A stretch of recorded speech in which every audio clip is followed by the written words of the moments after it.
நல்லது பண்றதுக்கு அரசியலுக்கு வாங்கடா, கொள்ளை அடிக்கிறது கொலை பண்றதுக்கு மாடா அரசியலுக்கு.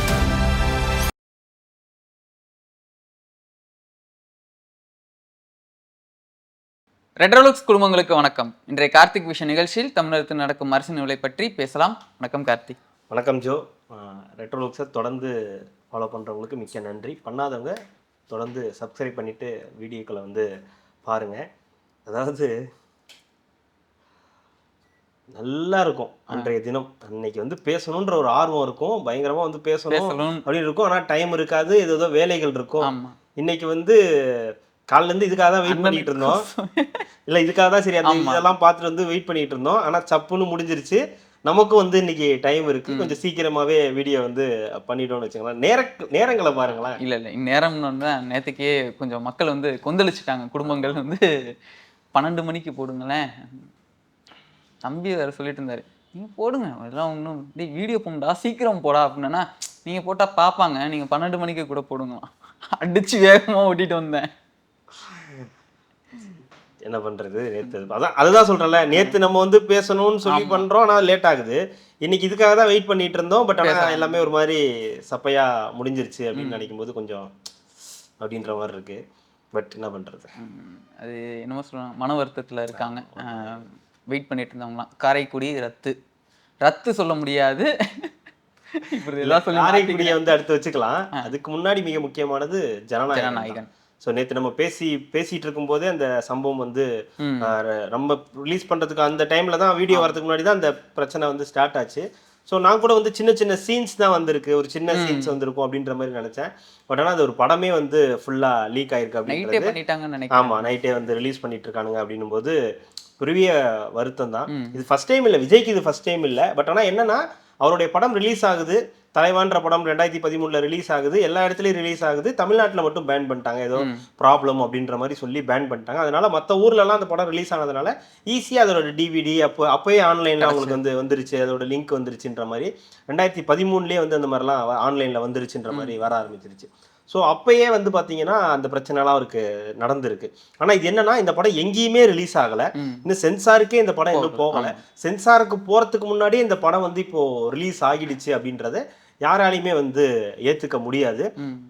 இது ஒட்டுமொத்த தமிழ் சினிமாவுக்கே வந்து ஒரு மாதிரியான, தமிழ் சினிமான்னு சொல்ல முடியாது, எல்லா சினிமாக்களும். ஏன்னா இவரோட படம் தமிழ்நாட்டில் மட்டும் கிடையாது, எல்லா இடத்துலையுமே வந்து உங்களுக்கு வந்து ஒரு, இப்போ எங்கெங்கெல்லாம் தமிழர்கள் அதிகமாக இருக்காங்களோ, இல்லை மற்ற லாங்குவேஜில் இருக்கக்கூடிய தெலுங்கு கன்னடா அப்படின்னு இருக்கவங்களும் இந்த டப்பிங் பண்ணி இந்த படம் வந்து போதுன்னும் போது ஓவராலாக சினிமா வட்டாரத்துலேயே இது பெரிய பேசு பொருளாகவும் ஒரு பெரிய கவலை அளிக்கக்கூடிய விஷயமாகவும் இருக்குது. ஏன்னா சேஃபாக ஒரு படத்தை பல கோடி ரூபாய் போட்டு எடுத்து அந்த படத்தை அது சென்சாருக்கு அனுப்புறதுக்காக வெயிட் பண்ணி ஜனவரியில் ரிலீஸ் ஆக வேண்டிய படத்தை காத்திருந்து ஏப்ரல் வரைக்கும் வந்து கொண்டு வந்திருக்காங்க. அந்த நேரத்தில் எடிட்டிங் டேபிள்னு போட்டிருக்கு, அதில் எதுவும் இது இல்லை, வாட்டர் மார்க் வந்து பார்த்தீங்கன்னா எடிட்டிங் டேபிள்ல இருந்து இந்த படம் வந்து வெளியே போயிருக்குன்ற அளவுக்கு வந்து நியூஸ் வருது. அப்படின்னா அதுவும் ஹெச்டி குவாலிட்டியில் இருக்குது படம், வந்து நார்மல் குவாலிட்டியில் கூட இல்லை. நம்ம எக்ஸ் யூஸ் பண்ணும்போது அதில் வர 2-3 சீன்ஸ்லாம் கூட ஹெச்டி குவாலிட்டியில் தான் வந்து இருக்குது. அப்படின்னும் போது இது பக்காவாக ஏதோ ஒரு திருட்டு வேலை வந்து நடந்திருக்குன்றதை நம்மளால் புரிஞ்சுக்க முடியுது. இது திருட்டு வேலைன்றதை தாண்டி இது யார் செஞ்சா என்ன செஞ்சான்றதை தாண்டி இது யார் செஞ்சிருந்தாலும் இது வந்து ரொம்ப மோசமான ஒரு செயல். இதில் நடித்த நடிகர் விஜய்க்கு மட்டும் கிடையாது, அதை எடுத்த ப்ரொடியூசர், அதை எடுத்த டைரக்டர், அதில் வேலை செஞ்ச அத்தனை கலைஞர்கள் எல்லாருக்குமே இது வந்து ஒரு வகையான மோசமான ஒரு நிலை தான். ஏன்னா ரெண்டாவது இதில் அதிகம் பாதிக்கப்படுறது வந்து பார்த்தீங்கன்னா ப்ரொடியூசர் தான். அவர் தான் பணம் போட்டு இந்த படத்தை எடுத்திருக்காரு.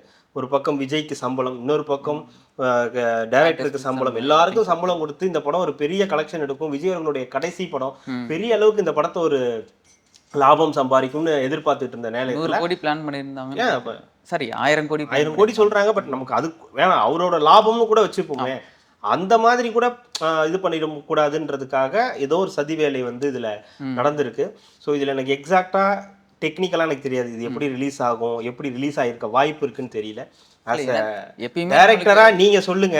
இல்ல நம்ம எப்பயுமே பார்க்கும்போது தியேட்டர்ல இருந்து தியேட்டர் பிரிண்ட் தான் நம்ம பார்ப்போம். ஏன்னா தியேட்டர்ல இருந்து நம்ம மொபைலோ இல்ல எது மூலமா வச்சு தெரியாம ரெக்கார்ட் பண்ணுவாங்க. இல்லங்க, அது வந்து தியேட்டர் பிரிண்ட்னு எல்லாருக்கும் தெரியும், அதை யாரும் டவுன்லோட் பண்ண மாட்டாங்க, அது தெரியும் எல்லாருக்கும், இப்படி தான் வரும். இது எப்படின்னா, நீங்க எடிட்டிங் ரெஃபரன்ஸ்னு போட்டிருக்கீங்களா, அதாவது நம்ம ஒரு எடிட்டிங் டேபிள் படம் முடிச்சோடனே எடிட்டிங் டேபிள் வந்ததுக்கு அப்புறம் பாத்தீங்கன்னா அது நம்ம வந்து எடிட் பண்ணி முடிச்சுட்டு ரஃப் கட்டு, ஃபைனல் கட்டு, மியூசிக்கு ஒரு கட்டு ஒன்று கொடுப்போம், எஸ்எஃப்எக்ஸ்க்குன்னு ஒரு கட்டு கொடுப்போம், மிக்சிங்க்குன்னு ஒரு கட்டுன்னு சொல்லி அது பல பல டிபார்ட்மெண்ட்டுக்கு வந்து இந்த ரஃப் காப்பீஸ் வந்து நம்மளுக்கு போயிட்டே இருக்கும்.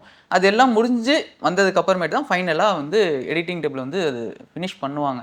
இங்கேருந்து தான் எங்கேயோ லீக் பட் ஆகி இது ஒரு கூகுள் டிரைவ்ல அந்த மாதிரிலாம் கூட இருந்திருக்கலாம்ல இந்த படம். டிரைவ்னா இல்லை, இதுக்கு இப்போ தனியாக வந்து டேட்டா மேனேஜ்மெண்ட் கம்பெனிஸே வந்து தனியாக இருக்குது. அதாவது நீங்க கூட சொல்லியிருக்கீங்க. ஆமாம், இது வந்து இவங்க கூட தொலைச்சிட்டாங்களே இந்த பென் டிரைவை. ஹார்ட் டிஸ்க் அந்த hard disk. லால் சலாம். லால் சலாம். ஆமா, அந்த இல்ல அவங்க கொடுத்திருந்தா அவங்க இன்னும் கிளைம் பண்ணியிருக்கலாம். அந்த கம்பெனி மேல அவங்க அப்படி கொடுக்கலன்னு நினைக்கிறேன். பெரிய பட்ஜெட் படத்துக்குலாம் பார்த்தீங்கன்னா அதுக்கு தனியா டேட்டா மேனேஜ்மெண்ட்னு சொல்லிட்டு நிறைய கம்பெனிஸ் இருக்கு. அவங்க எப்படின்னா இன்னைக்கு ஷூட் முடிஞ்சிச்சுன்னா இன்னைக்கான ஃபுட்டேஜ் எல்லாத்தையும் டோட்டலாக அவங்க பேக்கப், அது இயர்லி கான்ட்ராக்ட் மாதிரி போட்டுக்குவாங்க. இத்தனை வருஷத்துக்கு வந்து எங்ககிட்ட இருக்கும் அப்படின்ற மாதிரி போட்டுருவாங்க.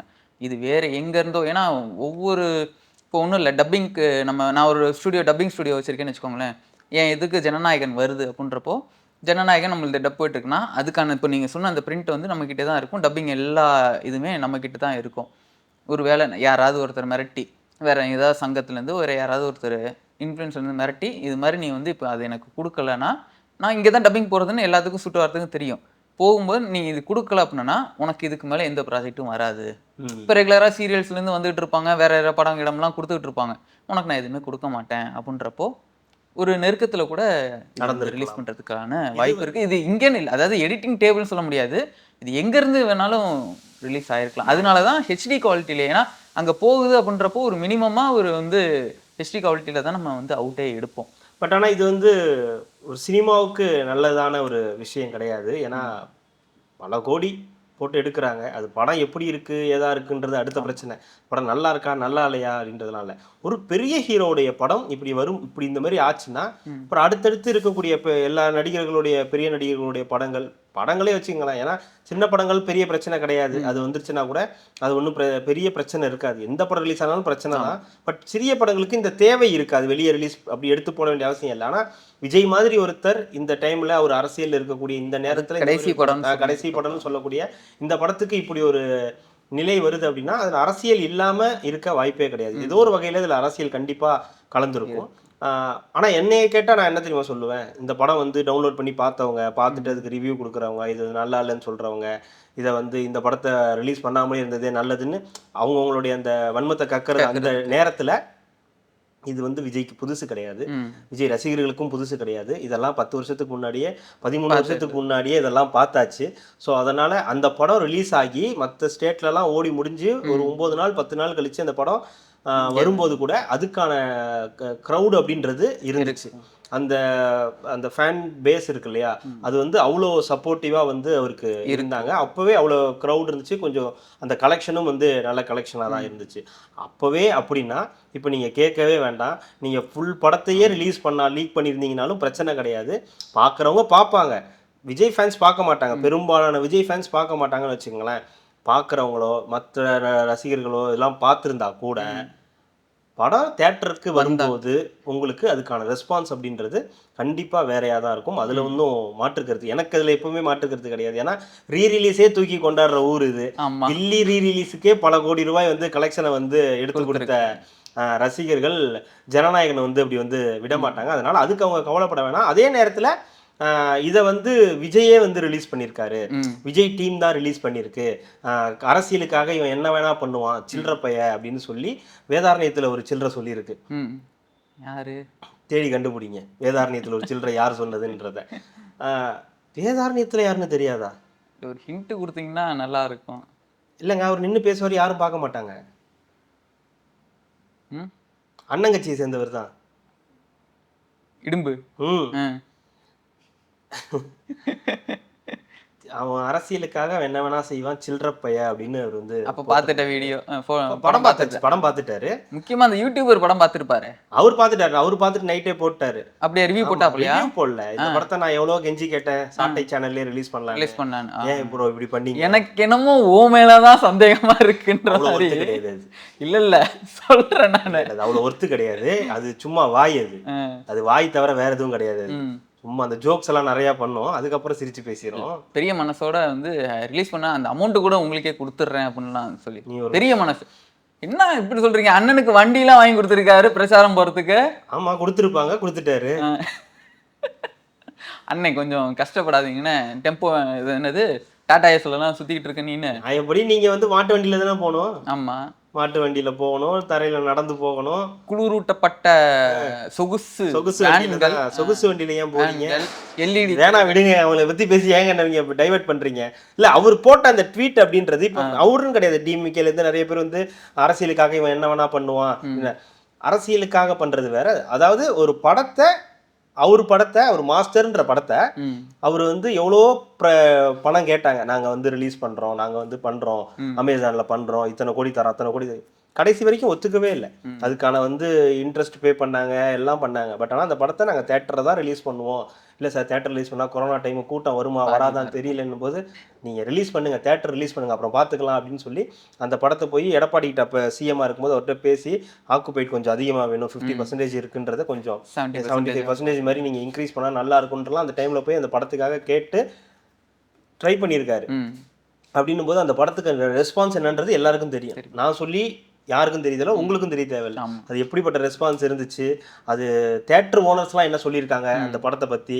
அந்த படம் தான் திருப்பி இண்டஸ்ட்ரி வந்து மறுபடியும் பூம் ஆகும், நம்பிக்கை இருக்கு, மறுபடியும் இண்டஸ்ட்ரி வந்துடும், விஜய்ன்ற ஒருத்தர் தான் வந்து எங்களை வந்து காப்பாத்தினாரு அப்படின்னு அந்த தேட்டர் ஓனர்ஸ்லாம் வந்து சொன்ன வீடியோ எல்லாமே இருக்கு. நம்ம எதுவும் எக்ஸஸாலாம் சொல்லலை, அதிகமாக அது விஜயை புகழணும் அப்படின்லாம் சொல்லலை.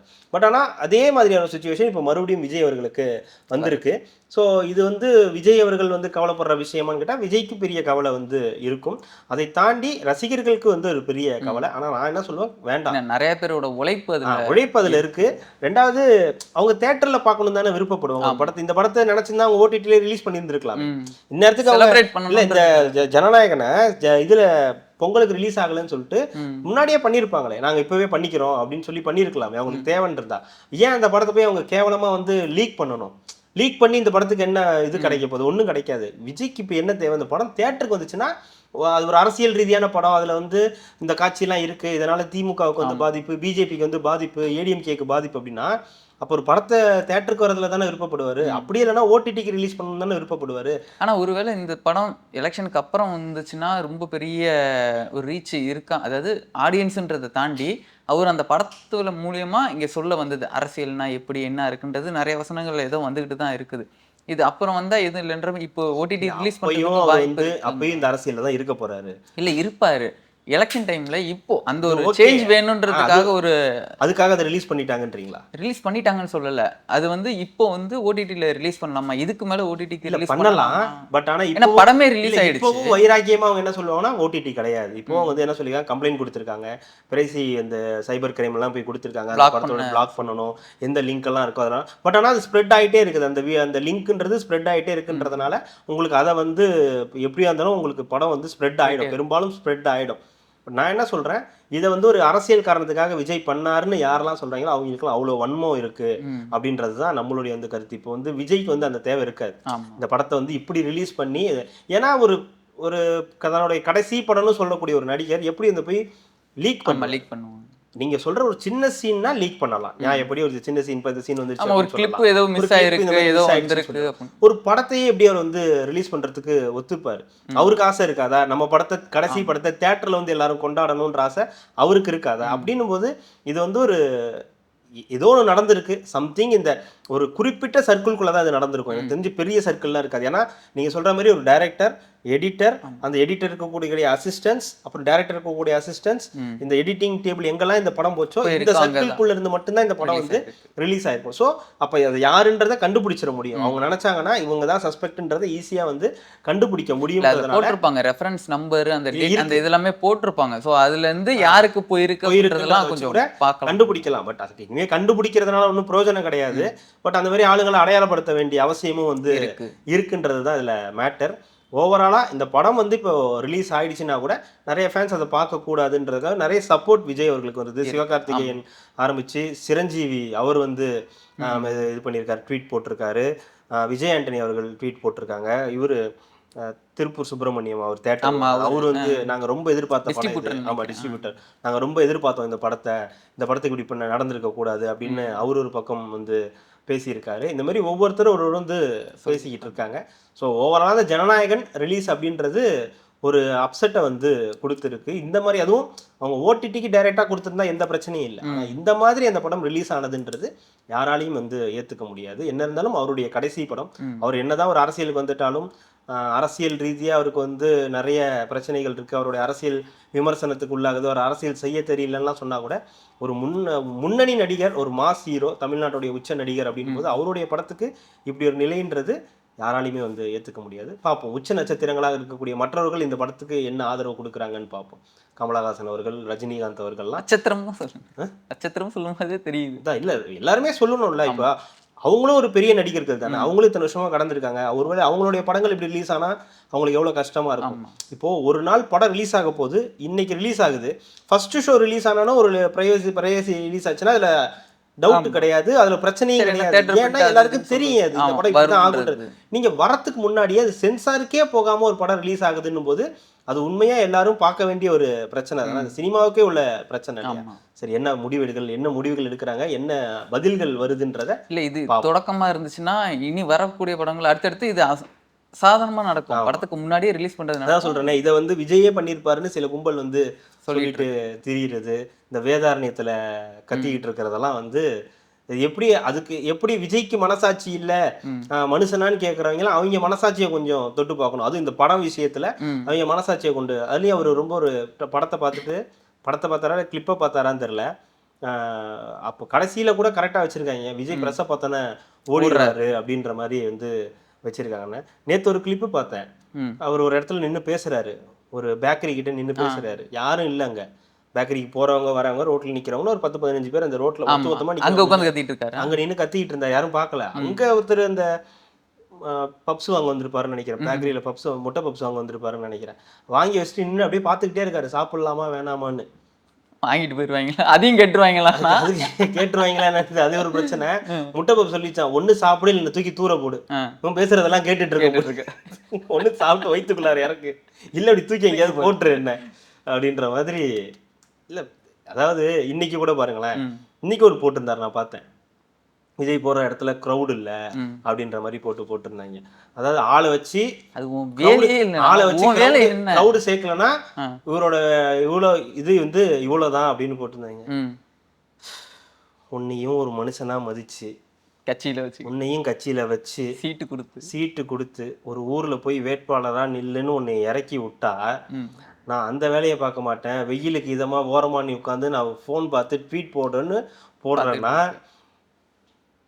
இவருக்காக சேரன் அவர்கள்லாம் வந்து கேட்கிறாரு, இது கேட்கிறாரு, ஓட்டு கேட்கிறாங்க. இதுலயே பாலா அவர்கள் எல்லாம் அவருக்கு இல்லைங்க, தனிப்பட்ட முறையில் இந்த வேட்பாளருக்கு. அப்படியா? அவர் வந்து இந்த தம்பி வந்து ரொம்ப வருஷமா இப்படி இருக்காரு, இவருக்காக வந்து நம்மலாம் வந்து சப்போர்ட் பண்ணி இந்த வேதாரண்ய மக்கள் வந்து இவர் வந்து அந்த இடத்துக்கு வந்து அனுப்பணும் அப்படின்னு. அந்த மக்களுக்கு தெரியும் எங்க அனுப்பணும், நல்லா தெரியும் அவங்களுக்கு.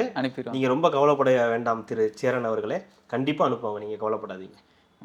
திருப்பி இங்க அனுப்பிடுவாங்க, நீங்க கவலையே படாதீங்க. இல்ல அதுலயும் நம்மளே பார்த்தோம், எக்ஸ் வந்து ஸ்க்ரோல் பண்ணும்போதே அந்த டான்ஸ் லாஸ்ட் அந்த 1 minute இல்ல அதை பத்தி விமர்சனம் இல்ல, உண்பட்ட நெஞ்ச இல்ல அவ்வளவு உழைப்பு போட்டிருக்காங்க, அவ்வளவும் வீணாகுது அப்படின்றதுதான். எதுவும் சொல்ல முடியாது.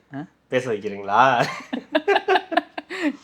இப்ப பாருங்க, கார்த்தி அவர்கள் கையெல்லாம் அப்படியே பிடிச்சி நரம்பெல்லாம் ஏறி அப்புறம் என்ன இதுதான் துக்க செய்தின்னு பார்த்தனா, அடுத்தது அங்கேயும் காரைக்குடியிலையும் போனா வரட்டா ட்ருன்ற மாதிரி திருப்பிட்டு கிளம்பிட்டாங்க. இதுக்கு என்ன சொல்றதுனே தெரியல. வாழ்க்கையில சோதனை வரலாம், வாழ்க்கையே சோதனை ஓட்டமாவே இருக்கு அப்படின்ற மாதிரி தான். காரைக்குடியில நாளைக்கு பிரச்சாரம் நேற்று சொன்னோம், ஆமான்னு பிரச்சாரம் இன்னைக்கு நடந்துச்சு. பிரச்சாரம் நடக்கல, இந்த மாதிரி வராரு அப்படின்னா மதுரையில இருந்து இறங்கி அங்கங்க வந்தாரு, அப்புறம் ஒரு சில இடங்கள்ல நின்னாரு, நிறைய இடங்கள்ல அப்படியே வந்தாரு. சரி வந்துருவாரு வழக்கம் போல அந்த இடத்துக்கு ஸ்பாட்டுக்கு வந்துட்டு எப்படியும் பேச போறாருன்னு பார்த்துட்டு இருக்கும்போது வந்தாரு. ரோட் ஷோலாம் நடந்துச்சு, சைக்கிள் ஓட்டினாரு, ஒருத்தங்க செயின் போட்டாங்க, செயின் எல்லாம் காட்டினாரு, சைக்கிள் ஓட்டினாரு. அது தேவையில்லாத வேலை. எது சைக்கிள் ஓட்டினது? யார் சொன்னா? ஏன் நான் ரோட்ல இறங்குனா என்ன நடக்கும்னு ஓட்ட முடிஞ்சிச்சு அவரால? ஓட்ட முடியாதுங்க, அது அவருக்கும் தெரியுங்க. சைக்கிள் ஓட்ட முடியாதுன்றது அவருக்கும் தெரியும். இறங்கி நடக்க முடியாதுன்னு எல்லாத்துக்குமே தெரியணுன்றதுக்காக. ஏங்க நடக்கிறது பிரச்சனை இல்ல, நடந்துடலாம். ஏன்னா பவுன்சர்ஸ் ஈஸியா அவரும் நடப்பாரு, பவுன்சர்ஸ் நடப்பாங்க, தள்ளி விடுறாங்க. இருங்க, பவுன்சர்ஸ் நடப்பாங்க, ஒரு மாதிரி நவுந்துங்கன்னு சொல்லிடலாம். அது ஈஸியா ஓரளவுக்கு கூட ஈஸியா முடியும். சைக்கிள் ஓட்டுறது எப்படிங்க முடியும்? ம். எப்படிங்க பாசிபிள்? அவருக்காக அவ்வளவு க்ரௌடு வருது. ஆமா. ஒருத்தன் மாலை எடுத்து அந்த நேரத்துல தான் போடுறான். அப்ப அவனை தள்ளி விடாம வேற என்ன பண்ணுவாங்க? அது அவங்களுக்கும் கஷ்டமான விஷயம். இவருக்கே இந்த விபரீத ஆசையெல்லாம் வருது, வினோத ஆசையெல்லாம் வருது. சைக்கிள் இருக்காதங்க, நம்ம மக்களோட போகணும்னு நினைச்சிருப்பாரு. சரி ஒண்ணு நடந்து அடுத்த தடவை நடந்து போயிடுவாருங்க. நீங்க அப்படி சைக்கிள் ஓட்டணும்னு ஆசைப்பட்டீங்கன்னா நீங்க வந்து வீட்டுல ஓட்டணுமா? வீட்டுல இல்ல, உங்களுக்கு ஒரு 73 வயசாவது ஆகணும். ஓகேங்களா? 73 வயசு ஆகி நீங்க துபாய் எங்கேயாவது போய் நீங்க சைக்கிள் ஓட்டி ஆசைப்படுங்க. என்ன முதல்வர் மாதிரி சொல்றீங்க? அப்படியா? முதல்வர் அப்படி? ஐயோ தப்பா தெரியாம சொல்லிட்டேனே. அவர் அப்படிதாங்க இங்க துபாயில சைக்கிள் எல்லாம் ஓட்டிட்டு இருந்தாரு. அப்படி இல்லைன்னா உங்க வீட்டுக்குள்ளாரதான் ஓட்டணும். அவருக்கு தெரியாதாம்மா. அதுதான் சொல்றேன், உங்களுக்கு அப்படி ஓட்டணும்னு ஆசை இருந்தா அப்படி ஆயிட்டு அப்படி போய் அங்க ஓட்டுங்க. நீங்க காரைக்குடியில ஓட்டணும், சிவகங்கையில ஓட்டணும், மானாமதுரையில ஓட்டணும்னு ஆசைப்பட்டீங்கன்னா இப்படிதான் வந்து விழுந்திருப்பாருல. அது ஓகே தான், ஒருவேளை நினைச்சு பாத்துக்கலாம், இறங்கி பார்ப்போம் என்னதான் நடக்குதுன்றதுக்காக இறங்கி பார்ப்போம். இறங்கி பாக்குறதுல எனக்கு பிரச்சனை கிடையாது. நீங்க மக்களா நடக்கிறதுலயும் பிரச்சனை கிடையாது. நீங்க சைக்கிள் ஓட்டுறது பதிலா இல்லங்க, சைக்கிள் பைக் எல்லாம் அவரால் ஓட்ட முடியாதுங்க. திடீர்னு குறுக்குல வருவானுங்க, திடீர்னு கையை விடுவானுங்க. நீங்க ஒரு சைக்கிள் ஓட்டிட்டு ஓட்டு போட போய் பாருங்க, சட்டையை பிடிச்சி இழுப்பாங்க, கையை பிடிச்சி இழுப்பாங்க, கையை பிடிச்சி இது பண்ணுவாங்க, நகத்தை வச்சு இது பண்ணுவாங்க. ஏன்னா ஒரு தொட்டு பார்க்கணும், எப்படி இருக்காருன்னு பார்க்கணும், கூட போட்டோ எடுத்துணும்னு ஒரு ஆசை இருக்கதான் செய்யும். இயல்பா இருக்கக்கூடிய ஆசை தானே. அப்ப நீங்க சைக்கிள் ஓட்டணும்னு ஆசைப்படுறீங்கன்னா ஏன் இங்க ஆசைப்படுறீங்க? ஏன் உங்களுக்கு இந்த வினோத ஆசைலாம் காரைக்குடியில போய் அதுலயே ரோட் ஷோக்கு அனுமதி இல்லை போல, அதையே மீறிதான் ரோட் ஷோ வந்து பண்ணிட்டு வந்திருக்காங்க. அதையும் மீறி வந்து அங்க வந்து பேசுறது பார்த்தா 12 to 2:30 தான் டைம். ஏன் அவ்வளவு நேரம் ஆச்சு அப்படின்றது புரியல. கிட்டத்தட்ட 12 to 12 2:45 என்னமோ அவர் அங்க போகும்போது 1/4 மணி ஒரு 10 நிமிஷம் என்னமோ எக்ஸ்ட்ரா ஆயிடுச்சுன்னு நினைக்கிறேன். கொஞ்சம் அவர் அந்த ஸ்பீடப் கொஞ்சம் இருக்கணும். அந்த பல இடங்கள் அவர் வந்தாரு, மக்கள் நின்னாங்கன்றதெல்லாம் நான் எதுவும் சொல்லல. சரி, நீங்க மீறினது மீறிட்டீங்க, இல்ல மீறினதை மீறிட்டீங்க, பேசி அந்த 5 நிமிஷம் வேற ஏதாவது ஒண்ணு நடந்துச்சுன்னா கூட்டம் பயங்கரமான கூட்டம் இருந்துச்சு. லைவே நம்மளுக்கு நிறைய கட் ஆயிடுச்சு. ஆமா, லைவ் கட் ஆச்சு. ரெண்டாவது அந்த வேட்பாளர் டி.கே. பிரபு அவரை வந்து மேலே ஏத்திட்டாங்க. ஏன்னா வேற யாருமே அது மாதிரி இது வரைக்கும் பண்ணல. சோ இங்க இவ்வளவு தூரம் வந்துட்டோம், பேச முடியாம போனதுனால அந்த வேட்பாளரை மேலே ஏற்றி கையில வந்து அந்த விநாயகரெல்லாம் காட்டிட்டு இவரையும் கையை தூக்கி காட்டிட்டு இவர் தான் வேட்பாளர். பாண்டிச்சேரியில அங்கெல்லாம் நான் சொல்றது அப்படி மத்தவங்க எல்லாம் ஆமா இதுல ஏத்துனாங்க, மேலே இப்படி ஏத்தினாரு, கையை பிடிச்சி காட்டி இவர் தான் வேட்பாளர் அப்படின்றத ஏன் காரைக்குடியில பேசணும் அப்படின்னு ஆசைப்பட்டேன்னா அண்ணனுக்காக. இங்க வேற யாரெல்லாம் வேட்பாளர் தெரியுமா அப்படின்னு அண்ணன் எதனா அவரு கண்டிப்பா சொல்லியிருக்க மாட்டாருங்க. அவர் பேசியிருந்தாருன்னா இன்னைக்கு அது வேற ஒரு விஷயம் இருந்திருக்கும். இன்னைக்கு ஜனநாயகனை பத்தி ஏதாவது சொல்றதுக்கான வாய்ப்புகள் வந்து இருந்திருக்கும். சோ இந்த மாதிரி அதை பத்தி ஏதாவது சொல்லியிருக்க இருக்கும். அந்த ஊர்ல ஏதாவது இந்த ஊருக்கு இதெல்லாம் செய்வோம், இல்ல இந்த ஊருக்கு இதை பண்ணுவோம் அப்படின்னு, பெண்களுக்கு ஏதாவது இது நடக்கும் அப்படி ஏதாவது ஒண்ணு சொல்லியிருப்பார்ல. அது ஒரு நியூஸ் தானே, அது உங்களுக்கு தேவையில்ல. ரெண்டாவது அங்க இருந்த மக்கள் ஒரு ஏமாற்றம் அடைஞ்சிருப்பாங்கல்ல. இவர் லேட்டா வந்த இதுல இவர் லேட் ஆயிடுச்சு, அதெல்லாம் தாண்டி அந்த மக்கள் எதிர்பார்த்திருப்பாங்கல்ல. இப்ப நம்மளே உட்காந்து பார்த்துட்டு இருந்தோம், ஓகே இப்ப என்ன பேச போறாருன்னு அப்படியே திருப்பிட்டோம், அப்படியே யூட்டன் அடிச்சு அப்படியே வந்த வழியில திருப்பியும் போறாங்க அப்படின்னும் போது இது என்ன ஏன்னா இதுக்கு முன்னாடி இந்த மாதிரி அணுகுமுறை யார்ட்டையுமே இருந்தது கிடையாது. எல்லாரும் போவாங்க, அந்த டைம் நடக்கும், எப்படி இருந்தாலும் பேசிடுவாங்க. இல்ல ஒரு 5 நிமிஷமாவது பேசி 5 நிமிஷம் 10 நிமிஷம் எப்படியாவது ஒண்ணு பேசி முடிப்பாங்க. இல்ல போலீஸ் கூட சண்டை போடுவாங்க. இது அரசியல்லே ஒரு புது அணுகுமுறையா இருக்கு. நான் என்ன சொல்றேன், அவர் பேசினாதான் அப்படின்னு நான் சொல்லல. ஆனா அங்க இருந்த மக்கள் ஆசைப்பட்டிருப்பாங்கல்ல. இப்ப கடலூருக்கு வருவாருன்னு நேற்று ஆசைப்பட்டாங்க, அவர் நேற்று அன்னைக்கு கடலூர் போகலன்னும் போது அவங்களுக்கு ஒரு ஏமாற்றம். அன்னைக்கு வில்லிவாக்கத்துக்கு வரணும்னு வேலை வெயிட் பண்ணாங்க, அன்னைக்கு அவர் போகல, அன்னைக்கு கேன்சல். அது அன்னைக்கு உங்களுக்கு ஒரு ஏமாற்றம். இப்போ அதே மாதிரி தானே இப்போ காரைக்குடி வரைக்கும் போயாச்சு, எல்லாம் பண்ணியாச்சு, ஆனா அங்க அவர் போய் பேசல அப்படின்னும் போது அங்க பார்க்க வந்த மக்களுக்கு ஒரு பெரிய ஏமாற்றமா இருக்கும். ஏன்னா உங்களுக்கு சிம்பிள், வேலூர்ல போய் வணக்கம் சொல்லல, என் நெஞ்சில் கூடியிருக்கும் வேலூர் மக்களையும் சொல்லலையே ஒருத்தர் குறையா சொன்னார்ல, அவரு நாங்க சொல்லுவாருன்னு ஆசைப்பட்டோம்னா அது அங்க இருந்து அங்க போய் வேற ஏதோ ஒரு ஊர்ல தஞ்சாவூர்ல போய் சொன்னாரு.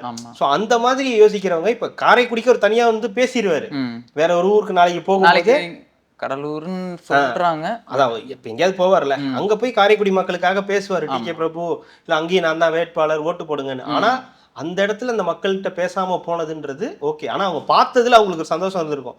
பட் பேசியிருந்தாருன்னா இன்னும் கொஞ்சம் பெட்டரா இருந்திருக்கும்ன்றது எல்லாருடைய ஆசையமாவும் இருக்கு. அதே மாதிரிதான் இந்த கூட்டம் வரல, உங்களுக்கு எல்லாம் இது பாத்தீங்களா, இவ்வளவுதான் ஆளு வச்சுதான் கூட்டம், மணந்திருந்துங்க. இல்ல எனக்கு புரியல, கூட்டம் வரலன்னு சொல்றதும் ஆளை கூட்டிட்டு வந்து கிரவுடு காட்டுறதுன்னு சொல்றதும் ஒரே ஆளா? ஆமா, ஓகே. கூட்டம் வரல இவ்வளவுதான் உன்னுடைய பவுஸ் அப்படின்னு சொல்றதும் அவங்க தான். ஆளை வச்சுதான் நீ வந்து கூட்டம் கூட்டுற அப்படின்னு தலைக்கு 300 ரூபா கொடுத்து பஸ்ல கூட்டு வர அப்படின்னு சொல்றதும் வந்து ஒரே டீம் தான். அதான் சொல்றேனே, இவங்களோட வேலையே இப்ப வந்து முழு நேர வேலையே வந்து இவரு பின்னாடி சுத்துறது தான். அண்ணங்கட்சி தானே, அண்ணங்கட்சியில இருக்கிறவங்க தான், வேற யாரு? மத்த கட்சியில இருக்கிறவங்க அந்த வேலையும் பாக்குறாங்க, இந்த வேலையும் பாக்குறாங்க. அது பாதி இது பாதின்னு பாக்குறாங்க. ஆனா வேலையா இருக்கு. இன்னொன்னு படிச்ச ஜனநாயகன் வந்து இப்படி ரிலீஸ் பண்ணதுக்கான காரணம் என்னன்னா, இதையே காரணமா வச்சு விஜய் அடுத்த படம் நடிப்பாராம்.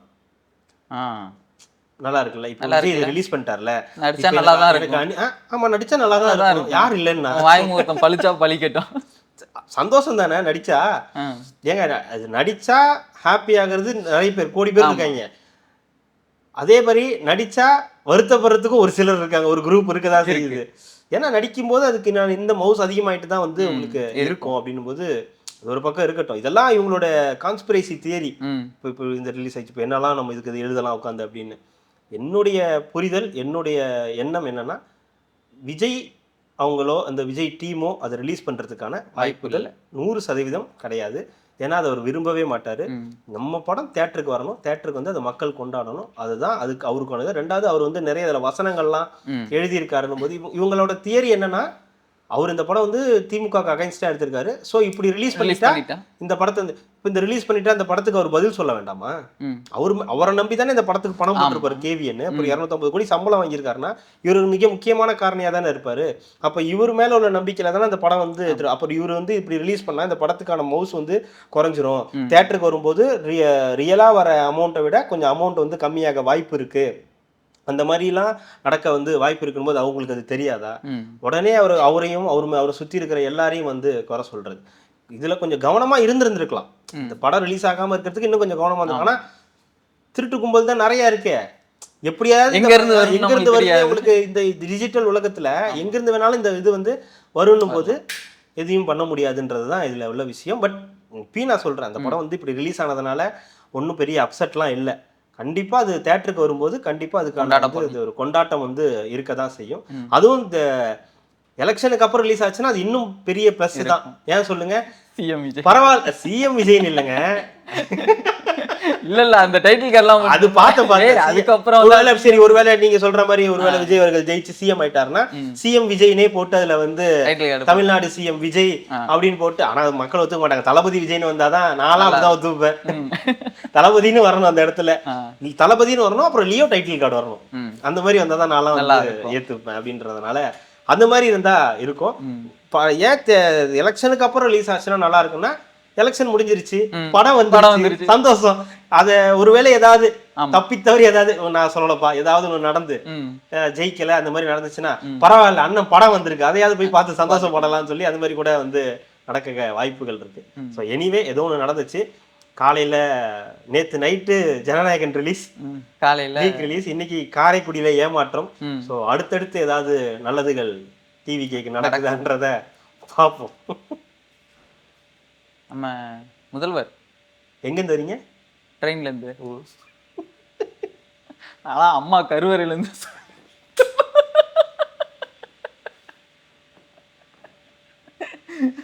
அல்டிமேட்டா இருந்திருக்கும். இல்ல நாங்க மட்டும் எங்க இருந்தோம் இல்ல, என்கிட்ட கேட்டா வேற சொல்லுவேன்.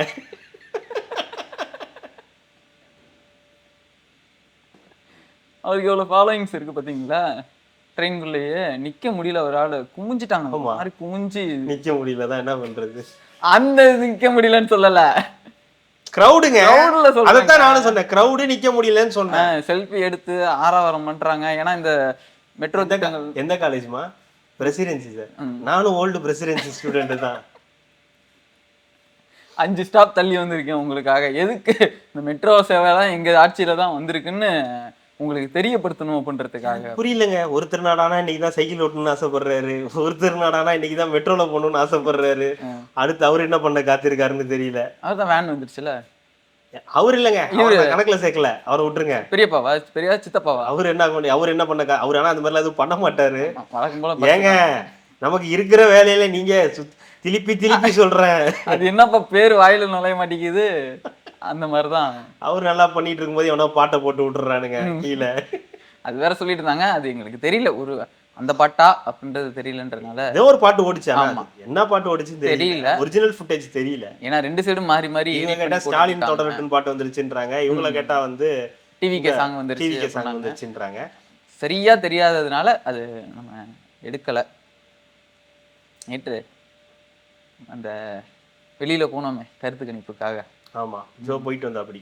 ஆமா அனுப்பி வச்சுட்டாப்புல என்னைய கொடுமைப்படுத்திருக்காங்க. நல்லா பாத்துங்க, வெயில்ல அலைஞ்சிருக்கேன் நானு.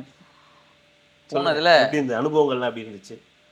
நிஜமாலுமே களத்துல எப்படி இருக்குன்னு பார்க்கணும். ஏன்னா நம்ம இங்க செவி வழியா நம்ம கேட்டிருக்கோம், சுத்தி இருக்கிறவங்க எல்லாமே பார்த்துருக்கேன். சரி ரேண்டமா களத்துல எப்படி இருக்குன்னு போய் பார்த்தா டிவிக்கே ஒரு மெஜாரிட்டி இருக்கு.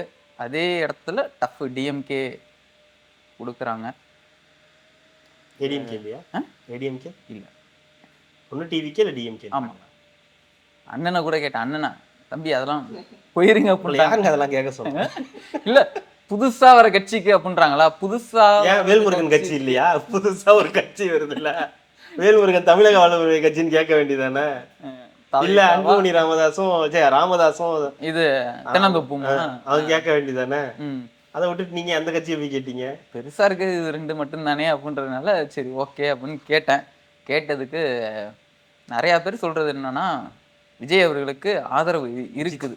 அதாவது விஜய் வரணும் தான். ஆமா, அதாவது இல்ல இங்க இருக்கிற வேட்பாளர் அவர்லாம் யாருன்னு எனக்கு தெரியாதுங்க அப்படின்றாங்க. விஜய் இல்ல நிஜமாலுமே விஜய் அவ்வளவுதான், விஜய் அவ்வளவுதான்.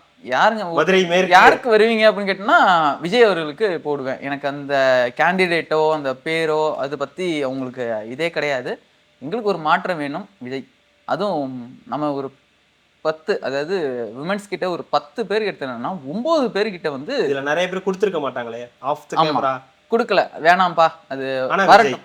விஜய் டிஎம்கேவும் இருக்கு, டிஎம்கே இருக்கு, ஆனா சொல்ல மாட்டேங்கிறாங்க. விஜய் தான் இருந்துட்டு சொல்ல மாட்டாங்க, டிஎம்கேக்கும் இருந்துட்டு சொல்ல மாட்டேங்கிறாங்க. அது என்னன்னு தெரியல. நாங்க பேட்டி கொடுக்க கூடாது பண்ணிட்டாங்க. ஓகே, என்ன சொன்னாங்கன்னா, நாங்க போகணும் பிரச்சாரம் போகணும், நாங்க பேட்டி கொடுக்க கூடாது. ஒருவேளை விஜய்ன்னு சொல்லிட்டு ஓகே அதெல்லாம் ஓகே. இப்போ நிறைய பேர் விஜய் சொல்றாங்க, டிவிக்கே சொல்றாங்கன்றதெல்லாம் ஓகே. வேட்பாளரை தெரியல, பட் ஆனா விஜய் வரணும்னு நினைக்கிறாங்க சொல்றதெல்லாம் ஓகே. களத்துல யாருமே இல்ல. இல்ல டிஎம்கே, ஏடிஎம்கே, டிவிகே, நாம் தமிழர்னு 4 கட்சி இருக்குல்ல, யாரு வந்து சுறுசுறுப்பா இருக்கா களத்துல? திமுக தான். திமுக தான். உண்மையா சொல்ல போனா எல்லா இடத்துலயுமே வரலடா. இல்ல அந்த சொல்றாங்கல்ல, அடி ஆணி வேறு வரைக்கும் எங்களுக்கு வந்து பூத் லெவல்ல வரைக்கும் எங்களுக்கு வேலைகள் நடக்கும், ஆள் இருக்குன்னு சொல்றாங்கல்ல, அது சுழலுவாங்க. இல்ல அது உண்மைதான். நாங்க நேற்றுக்கு போன பாக்குறோம் 2 மணி நேரம். நம்ம கமெண்ட்லயே நிறைய பேர் சொல்லியிருக்காங்க. கோயம்புத்தூர்ல இருந்து ஒருத்தவங்க சொன்னாங்க, ஆனா இங்கெல்லாம் யாருமே வரலண்ணா, கேண்டிடேட் யாருமே வரல, எங்க ஊர்ல வந்து ஓட்டு கேட்கலண்ணா. இன்னைக்கு போரூர்ல கூட யாரோ ஒருத்தர் சொல்லி, நான் போரூர்ல இருக்கேன், இங்கேயும் யாருமே வரல அப்படின்றாங்க. அது என்ன கதைன்னு தெரியல நம்மளுக்கு. இல்ல விஜய் இருக்காரு அது போதும் அப்படின்றதுனால இவங்களும் மெத்தனமா அந்த வேலைகள் பாக்குறாங்களா என்னன்றது தெரியல. பட் களம் லெவல்ல பாத்தீங்கன்னா யாரும் ஏரியால, நான் இருக்க ஏரியால ஒரு இது எந்த கட்சியோட கேண்டிடேட் இதையும் பார்க்கல. அதாவது மெயின் ரோட்ல நான் பாக்குறேன், மெயின் ரோட்ல 3 கட்சியோடைய கொடிகள் கொடி இருக்கு. இல்ல 3 கட்சியோட பணிமனை இருக்கு. ஏடிஎம்கே இது இருக்கு, டிஎம்கே இது இருக்கு, டிவிகே இது இருக்கு. ஓகேங்களா? ஆனா சந்துக்குள்ளாரையோ இதுலயோ எங்கேயுமே பிரச்சாரத்துக்கான இதையே நான் பார்க்கல. யாரையுமே வந்து இது வரைக்கும் பார்க்கவே இல்லை. என்ன நடக்குதுன்னே தெரியல. எலெக்ஷன் தான் நடக்குதான்ற ஒரு டவுட் வந்துருச்சு. ஏன்னா எங்கெங்கதான் வருவாங்க, பூத் ஸ்லிப் கொடுப்பாங்க, இல்ல வந்து பிரச்சாரங்கள் வந்து நடக்கும். இல்ல இன்னும் இது அடுத்த வாரத்துல இருந்து ஆரம்பிக்க போறாங்களான்னு தெரியல. தீவிரமா அடுத்த வாரத்துல இருந்து ஆரம்பிக்க போறாங்களான்னு தெரியல. நீங்க சொல்றது உண்மைதான். பல இடங்கள்ல பிரச்சாரத்தையே காணும், பல இடங்கள்ல டிவிக்கேவே காணும். லோக்கல்ல இந்த பூத் போடுவாங்க, அந்த பூத்தும் பெருசா இல்ல. கேண்டிடேட் யாருன்னு தெரியல, அங்க யாரும் பிரச்சாரத்துக்கு இல்ல. உண்மையா சொல்லணும்னா என் வீட்டு இதுல கூட நம்ம காலையில வந்த நைட்டு தான் போறோம்னப்போ ஒரு திமுக ஒரு பிரச்சாரம், துண்டு பிரச்சாரம் வந்து நம்ம வீட்டுல இருக்குது. கீழே ஸ்டிக்கர் எல்லாம் ஒட்டி இருக்காங்க, வந்திருக்காங்க, பிரச்சாரம் கேட்கறாங்க இருக்காங்க. இல்ல வந்து மேலே வச்சு அதையாவது வந்து போயிருக்கு. லிங்கே சீட்ல எவ்வளவு ஸ்டிக்கர் ஒட்டிட்டு போயிட்டாங்க. அவன் வேற ஆதங்கப்பட்டான். ஸ்டாலின் அவர்களோட ஸ்டிக்கர் ஒட்டிட்டு போயிருக்காங்க. அதனால உடனே பிச்சுட்டான். அந்த மாதிரிதான் போயிட்டு இருக்குது. இன்னும் களத்துல வந்து தெரியல. ஆக்சுவலா எல்லாரும் சொல்ற இதுதான், விஜய்க்கு போகணும்னு விருப்பப்படுறவங்க, விஜய் தான் வரணும்னு ஆசைப்படுறவங்க கூட எங்கப்பா அந்த கட்சிக்காரங்கன்னு கேட்கற அளவுக்கு வந்து சில இடத்துல நிறைய இடத்துல அந்த வேட்பாளர் இல்ல காணோம், இது நம்ம வேட்பாளர் எங்கன்னு சென்னையில தெரியல. நம்ம பாக்குறோம் ஒரு சென்னையிலேயே சென்னையிலேயே எப்படி? அதுதான் கேக்குறேன். இன்னும் கிராமங்கள்ல எப்படி இருக்குதுன்னு தெரியல. அவருக்கான ஆதரவு இருக்கு. அதுதான். ஒருவேளை விஜய் அப்படின்றதுனால விசில்ன்றது போடணும்ன்றதுதான் நினைக்கிறாங்களா? அப்படியே கூட தெரியல. இருக்கட்டும்ச்சோ, அதையே நீங்க ரிமைண்ட் பண்ணணும்ல. ஆமா. விஜய் விசில் அப்படின்றத Remind ரிமைண்ட் பண்றதுக்காக ஒரு ரவுண்ட் நீங்க பேசலாம் வேண்டாம், ரவுண்டாவது அடிக்கணும்ல. அதுவே பல இடங்கள்ல காணுன்றதுதான் கள யதார்த்தம். நிஜமாலுமே சொல்றோம். களத்துல போய் நின்று பார்த்துட்டு வந்ததுனாலதான் சொல்றோம். நாங்க வந்து இது மட்டம் தட்டியோ இல்ல இவங்க இப்படிதான் அப்படின்றது நம்ம சொல்லல. களத்துல இருக்கிற நிலவரம் நம்ம போறாரு இருக்கிறாருன்றதெல்லாம் வீடியோ எல்லாம் வருது, நம்மளே வந்து பாக்குறோம், சில போஸ்ட் எல்லாம் போடுறோம். ஆனா நீங்க சொல்ற ரியாலிட்டி படி பார்த்தா அவரு அந்த இத காணும், கிரவுட் இல்ல. இல்ல அந்த மவுஸ் சொல்லுவாங்கல்ல, இங்க இருக்கிற அந்த ஒரு இமேஜுக்கு இன்னும் இவங்களால மேல வர முடியல. மக்கள் வீட்டுக்குள்ள போயிட்டாங்க, விஜய்னு போயிட்டாரு, டிவிக்கேன்னு போச்சு, விசில்னு போயிருச்சு. பட் ஆனா களத்துக்குள்ள இவங்க ஒரு பூமா இருக்காங்களான்னு கேட்டா, அதாவது அது மேல இன்னும் கொண்டு வரதுக்கான இது வந்து இவங்களுக்கு அதுக்கு இன்னும் நிறைய ஒர்க் பண்ண வேண்டிய இருக்கு. கிரவுண்ட் லெவல்ல நிறைய ஒர்க் பண்ண வேண்டிய வேலைகள் இருக்குது. நிறைய பேருக்கு எதுவும் தெரியாது. வேற புதுசா இருக்கிற இந்த இளைஞர்கள் இவங்க வேலை தாங்க வேகமா நடக்கும், நடக்கணும். அது நடக்கலன்றதுதான். இதுல ரெண்டு விஷயம் இருக்கு. ஏன் திமுக அதிமுகன்னு சொல்றேன்னா, திமுக அதிமுக இத்தனை வருஷம் களத்துல இருந்திருக்கு, களத்தை உருவாக்கி இருக்கு, ஆண்ட கட்சிகளா இருக்காங்க, ஆளுங்கட்சியா இருக்காங்கன்னு போது பணம் ஒரு பக்கம் அவங்கள்ட்ட இருக்கும். ஒவ்வொரு இப்போ எம்எல்ஏ நிற்கிறாருன்னா அவருக்கு அதுக்கு முன்னாடி பதவிகள் இருந்திருப்பாரு, அதுல இருந்து பணங்கள் நிறைய சம்பாதிச்சிருப்பாரு, கவுன்சிலராக இருந்திருப்பாரு, சின்ன சின்ன இது போஸ்டிங்லேருந்து பணம் வந்திருக்கும். இப்போ இவங்க புது கட்சின்றதுனால ஃப்ரெஷ்ஷாக வராங்க, இவங்கள்ட்ட பணம் இருக்காது.